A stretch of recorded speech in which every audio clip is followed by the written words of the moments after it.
All right, let's talk about online sales. More importantly, how do you make more of them?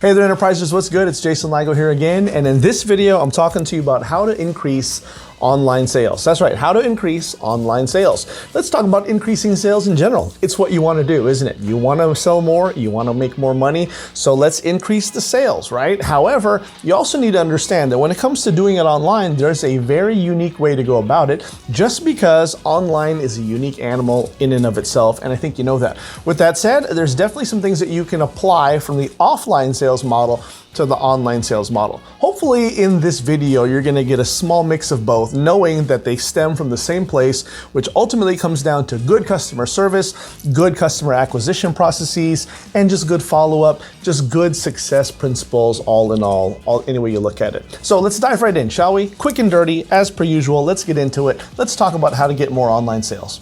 Number one, simplicity. Okay, simplicity. Again, online or offline really doesn't matter, but when it comes to online, this is definitely something where you really need to take this into account, just because when it comes to online technology, the tendency is really to show more because you can do more. Does that make sense? You can do more online, right? There's so many things that you can put online and throw onto a website, but the problem with that is that it makes it very, very difficult, or at least less simple and less easy for your customer to do what you want them to do, right? And this is the danger that a lot of people start getting into. All right, I love web designers and I love SEO and I love people who are just, their mind is geared toward this. And if they're creative, then it creates even more of a problem, right? It's a good problem, but it still can be a problem because they're so creative, right? And there's so many things that you can do with widgets and headlines and tabs and all this stuff. Next thing you know, the person who shows up at your website gets lost in what to do, right? And that's just the reality of it, right? There's nothing more frustrating than having what you think is the most robust and awesome website, only to find that your potential customer is getting lost in translation. This is not what you want, and it happens all the time, right? It happens regularly. I see this on a regular basis, and if you look into it, you will too. So what's the solution? Just drive it with simplicity. That really is what it comes down to. This is why I'm a big fan of sales funnels as opposed to websites for selling. Now, you can go ahead and get into the debate, right? This is an ages-long debate and discussion that goes on between websites versus sales funnel. Are they the same thing? What have you? I like to think of them as two different things. And I'm not saying that you shouldn't have a main hub website. I think having an authority-based website is great, where you can have your blog and your content and your About Me page and things like that, right? This is something that you should own and should have, for sure. Why not? But when it comes to selling something online, which is the whole purpose of this video, I find that direct sales funnels are the way to go because they are simplified, right? For me, and a lot of the people that I know, those who I've trained with and come up with, and the reality is the way that we do certain things is when we're trying to push something, when we're trying to accomplish something, we have a funnel that is dedicated to that. Does that make sense? So I would rather you have 1 million sales funnels instead of one website that does 1 million things. I really firmly believe this. You can disagree with me, and I respect your right to be wrong, but let me just tell you that when it comes to the sales process, simplicity is key, right? Not complexity, simplicity, right? And again, that's not to say that you shouldn't have the ability to sell multiple things. You absolutely can in a simple sales funnel. It's just things that accompany the sale after the initial sale. So let's go ahead and take an example. Let's say that you wanted to go ahead and sell your home study course of whatever it is, right? You teach something in the information space that is of value, and so you can teach a course that shows how to do that. All right. Now you could take one approach, or you could throw it on a website next to 1 million things next to it, and hope that that if it stands there next to 1 million things, your ideal customer will find that thing that they're looking for, that you're looking to sell, as well as throw a bunch of things in the shopping cart. Or you can take the sales funnel approach, which is sell that one thing. Someone goes to a website and you put a lot of good effort into this sales funnel. that is not a website, even though that's, in someone's mind, that's maybe what it looks like. They go to this sales funnel, they buy that one product, and then after the purchase is complete or nearly complete, then you offer them a one-time offer, an upsell of some sort, or another offer, another bonus, or what have you.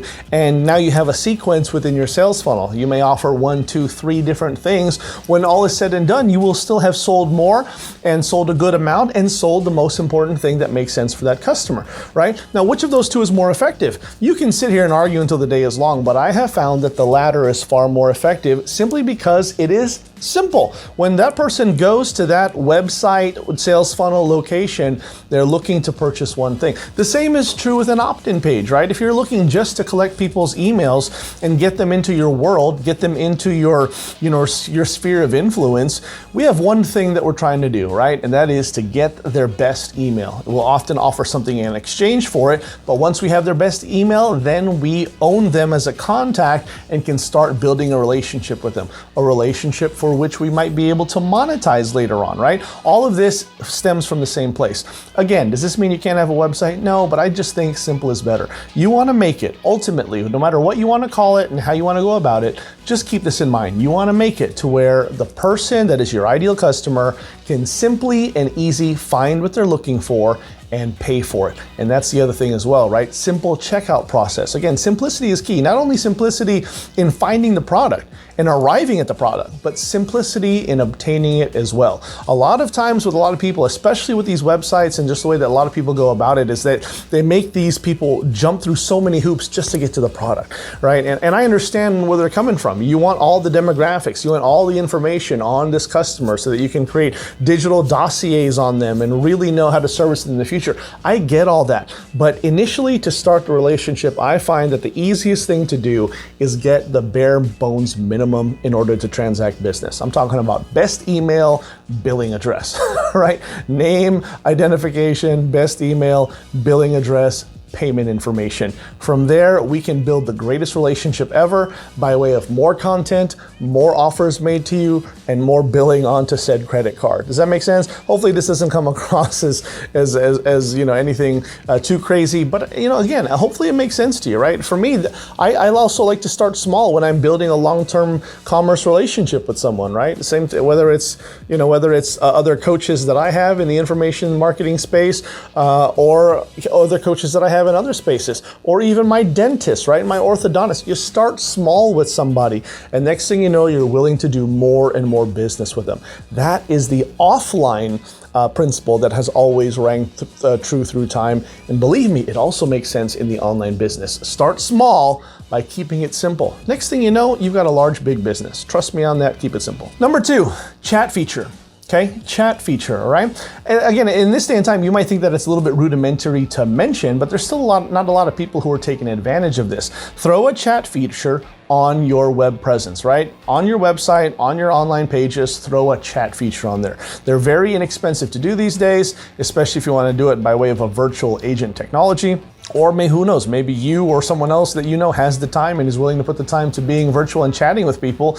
But honestly, it really does bolster your online presence and authority. Sometimes a person who's shopping online on your website, they're a little bit hesitant for whatever reason. Maybe they're being distracted because they're on the cell phone, or maybe they're looking at your page on their cell phone and they're getting incoming text. It really is nice to have something that goes off and says, hey, are you still there? Can I help you with anything, right? If nothing else, sometimes what it does is just resets the clock in their mind and gets them refocused back onto what they're doing if in fact they're being distracted. Sometimes, again, that's not the case. Sometimes they do have a legitimate question and they just want to ask and confirm something that either is not made clear in your terms and conditions or return policy, or just another something that they're wondering. In any case, an online chat feature helps to mitigate that in the highest regard, and it's something that a lot of people can do. The other thing with chat features, I'll take it one step further. Sometimes what's very powerful in these days is using chat features, whether it's through ManyChat or another chat bot, that will help you push forward in your actual sales. In other words, rather than just someone finding their website and then navigating it and then being offered a chat, imagine what happens if they're searching on your online profiles through your social media channels or your main website, your blog, or what have you, and then upon entering some type of engagement, whether it's a comment, a like, or something along those lines, then a chat magically appears and engages a conversation with them that ultimately redirects them back to one of your sales funnels. It's very, very powerful stuff. The idea, though, and the reality is we live in a day and time where people have to be connected. Thankfully, even in the online presence, even all that this world has been through with pandemics and politics and so on, we can still be connected online. And the idea that someone is reaching out to them, trying to guide them and answer the questions and give them customer service will always go far. So consider putting an online chat feature on your web presence. Number 3, and finally, social media integration. Okay, social media integration, right? It should come as no surprise to you that I'm mentioning social media again, but here we are simply because it is worth the reminder. A lot of people in this day and time still use social media as a form of just passing time, or using it as a place of maybe wanting to monetize, but they're going about it in the traditional ways, which is really just homegrown into the idea that the more that I post, the more that I create content, the more that I can get paid from that platform. While that's certainly something that makes sense and is absolutely doable and very, very profitable and lucrative for a lot of people, the reality is, though, I believe that social media should be used as a wonderful supplement to something that is already selling. So not necessarily that I post just to get paid, although that can work, but rather I post so that I can promote stuff that also will pay me. And a lot of the times, the things that I promote are things that pay me much more handsomely, right? Such as in the case with affiliate marketing and or promoting my own products. Does that make sense? So rather than get paid to trade content creation for time and dollars, I create content specifically to point people to promotions and offers that will pay me upon purchase, right? Try saying that 3 times fast. It's a little bit of a tongue twister, but hopefully it makes sense. Social media integration. Now again, if you weigh this same point with the 2 points previous, you're gonna find that it also makes a whole lot of sense. For instance, with social media integration and using your social media specifically to point people to your sales funnels, you're gonna find that,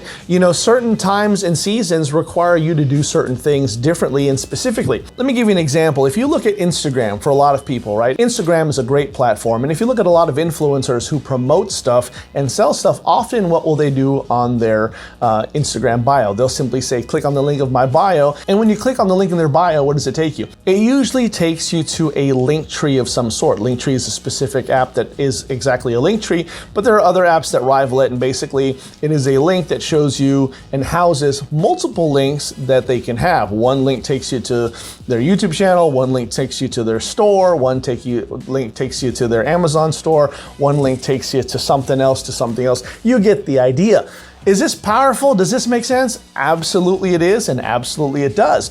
However, you're also going to find, though, that maybe that's not the best way to do it, depending on the season that you're in. For instance, if you're launching a specific product, maybe you're in a contest, maybe you're wanting to bolster certain sales because you know that it proves something specific or accomplishes something specific in your business, then rather than have a link tree, what are you going to have? One single link to one single simple funnel, right? I've done this many times in my career and know many people who have done it as well. Hear me right, I'm not telling you that the link tree idea is bad. It's a good idea, all right, if that's what you want to do. But I remember being a part of some certain online sales affiliate contests where I was in there with a lot of heavy hitters. You better believe that I wanted to be specific in my marketing. So rather than send people to a link tree, when I said click on the link in my bio, I would say click on the link in my bio, and the link that was in my bio was one link that went to that specific offer, and people bought that offer, and it bolstered me to the top of the affiliate contest. Hopefully that makes sense. And you can do that in congruence with whatever necessity or urgency is of the essence at that time for you and your particular business. So you consider that. Just know that when it comes to social media integration, you gotta make it happen one way or another, right? It just makes sense to. Social media is the way to go. Get started on that and don't ever stop. There you have it, my friends. Listen, I hope this was helpful to you. Sound off in the comments below and let me know which one of these things is the most important to you, or at least stuck out to you mostly in terms of how effective and how important it was. Maybe you've overlooked something. Feel free to comment and let me know if there's something that I'm missing from this conversation. Sound off in the comments below. You know what to do now. Make sure you like and subscribe. Also hit the notification bell. That way you don't miss out on any more hot new content that I got coming down the pipe just for you. This is Jason Ligo with Always Enterprise. I'll see you next time. Take care.